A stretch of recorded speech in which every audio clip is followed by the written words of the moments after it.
आज के हमारे इस वीडियो का topic where is the return path in three phase motor. मतलब कि जो थ्री फेज मोटर होती है इसके अंदर रिटर्न पाथ करंट का कैसे होता है। दोस्तों इस वीडियो के अंदर हम किस बारे में बात करेंगे वह आप इस इमेज से क्लियर कर सकते हैं। ये हमारी जो मोटर है ये हमारी सिंगल फेज की मोटर है और सिंगल फेज की मोटर को चलाने के लिए हम क्या करते हैं, इसके अंदर हमारे एक फेज वायर को जोड़ते हैं और साथ ही साथ हमें हमारी इस मोटर के अंदर एक न्यूट्रल वायर को भी जोड़ना होता है। अब यह जो न्यूट्रल वायर हम इस मोटर के अंदर जोड़ रहे होते हैं, यह न्यूट्रल वायर एक तो हमारे सर्किट को कंप्लीट करने का काम करता है और साथ ही साथ हमारे करंट को रिटर्न पाथ देने का भी काम करता है।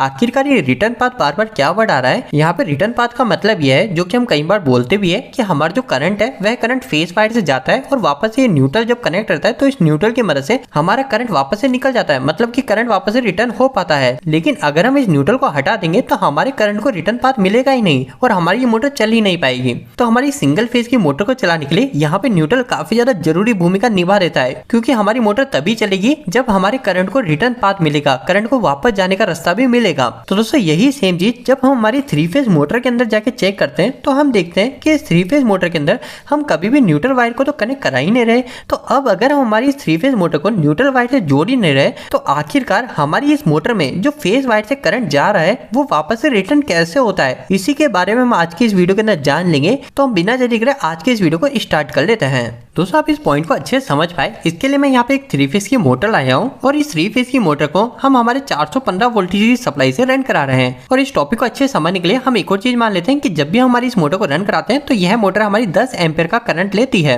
अब दोस्तों यहाँ पर मुख्य एक दो चीजें आ जाती है जिसे हमें समझना काफी ज्यादा जरूरी है। सबसे पहली चीज तो हमें यह समझना जरूरी है कि हम जो 415 वोल्टेज मोटर को दे रहे हैं, अगर हम इसे पर फेज वोल्टेज चेक करेंगे तो हमें देखने को मिलता है हम पर फेज हमारी मोटर को लगभग 220 वोल्टेज के आसपास दे रहे होते हैं। जैसे कि रेड फेज से 220, येलो फेज से 220 और ब्लू फेज से भी 220 वोल्टेज के आसपास दे रहे होते हैं। अब दोस्तों यहाँ पर आपको एक बात यह पता होनी चाहिए कि जो हम ये मल्टीमीटर से 220 वोल्टेज को मेजर कर रहे हैं, यह 220 वोल्टेज हमारे आरएमएस वैल्यू होती है। आखिरकार ये आरएमएस वैल्यू क्या होती है तो इसके ऊपर मैंने एक डिटेल वीडियो बना रखा है। आप उस वीडियो को इसी वीडियो के एंड में जाके देख सकते हैं, आपको आरएमएस वैल्यू के बारे में डिटेल में जानकारी मिल जाएगी। लेकिन दोस्तों अभी के केस में हमें यह समझना काफी ज्यादा जरूरी है, हम जो 220 वोल्टेज मोटर को पर फेज के अंदर दे रहे हैं वो एग्जैक्ट हर समय 220 वोल्टेज नहीं होते हैं। मतलब कि मैं क्या करता हूँ, मैं इनमें से किसी भी एक फेज को पकड़ लेता हूँ। जैसे उदाहरण के लिए मैं इसमें से येलो फेज को ले लेता हूँ। अब यह जो येलो फेज है, इस येलो फेज का एग्जैक्ट समय का मैं वोल्टेज देखता हूँ। मतलब कि अभी जो समय, इसी समय का एग्जैक्ट समय का अगर मैं वोल्टेज पता करना चाहता हूँ तो उस समय हो सकता है इस येलो फेज पे हमारे 220 वोल्टेज की बजाय सिर्फ 150 वोल्टेज हो सकता है कि हमारे सिर्फ 30 वोल्टेज ही हो।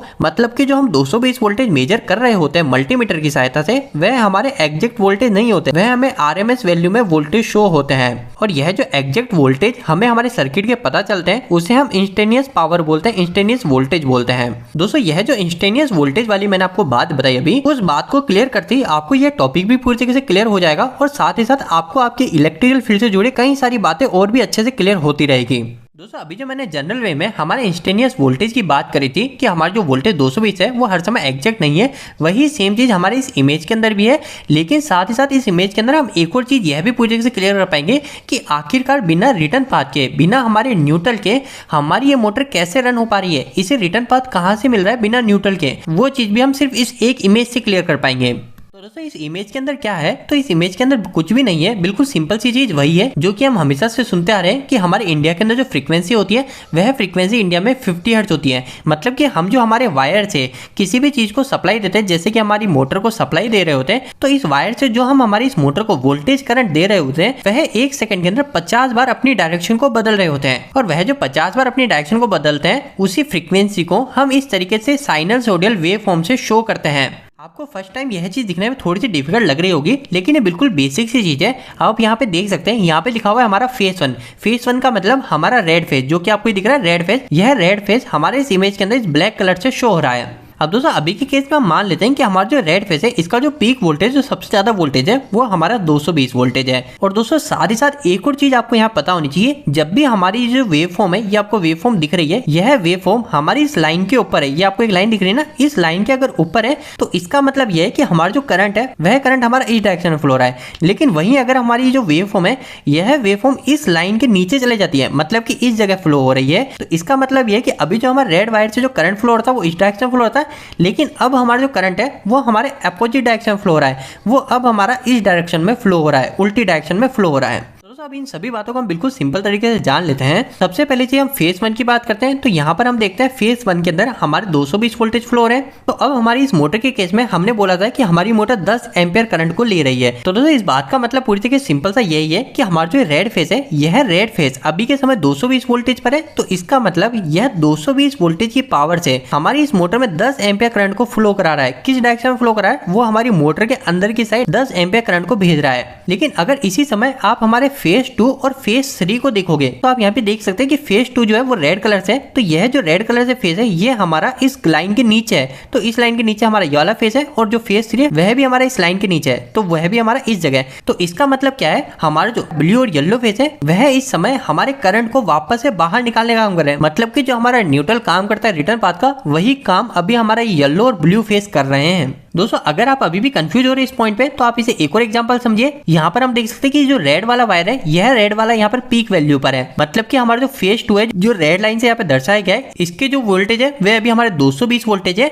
और सेकंड चीज हमारा जो वोल्टेज है यह वोल्टेज अभी इस लाइन के ऊपर है। तो इसका मतलब ये कि हमारा जो फेज 2 मतलब कि येलो फेज है, ये हमारे इस मोटर में 10 एम्पियर करंट को फ्लो करा रहा है। और वह हमारे किस डायरेक्शन में फ्लो करा रहा है? वह हमारी मोटर के अंदर की साइड करंट को भेज रहा है। क्योंकि हमारी जो यहाँ पे वैल्यू दिख रही है ये हमारी इस लाइन के ऊपर की साइड दिख रही है।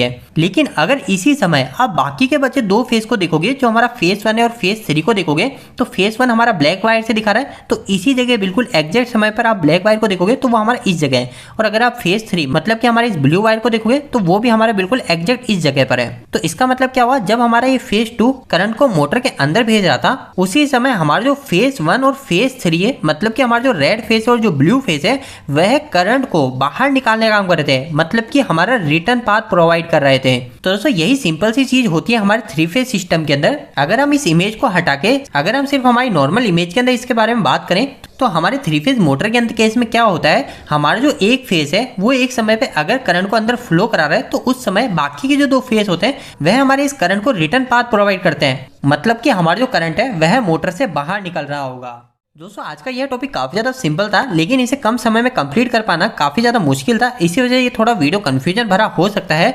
लेकिन मैं उम्मीद करता हूँ कि अगर आप इस वीडियो को सिर्फ एक और बार अगर अच्छे से देखेंगे और साथ ही साथ अगर आप RMS वैल्यू वाली वीडियो को भी अच्छे देख लेंगे तो आपको यह टॉपिक बिल्कुल अच्छे से क्लियर हो जाने वाला है। और साथ ही साथ आपको इलेक्ट्रिकल से जुड़ी और भी कई सारी अंडरस्टैंडिंग क्लियर हो जाएगी। तो दोस्तों उम्मीद करता हूँ कि आज के इस वीडियो के माध्यम से आपको कहीं ना कहीं कुछ बेहतर जानकारी मिली होगी। आपको ये वीडियो कैसा लगा इस वीडियो को लाइक करके जरूर बताएं। अगर आपको कोई भी सवाल इस वीडियो के प्रति इलेक्ट्रिकल कमेंट बॉक्स में कमेंट करके पूछ सकते हैं। इलेक्ट्रिकल वीडियो आप पसंद करते हैं आज हमारे चैनल को सब्सक्राइब कर लीजिए। आज के लिए इतना ही, धन्यवाद।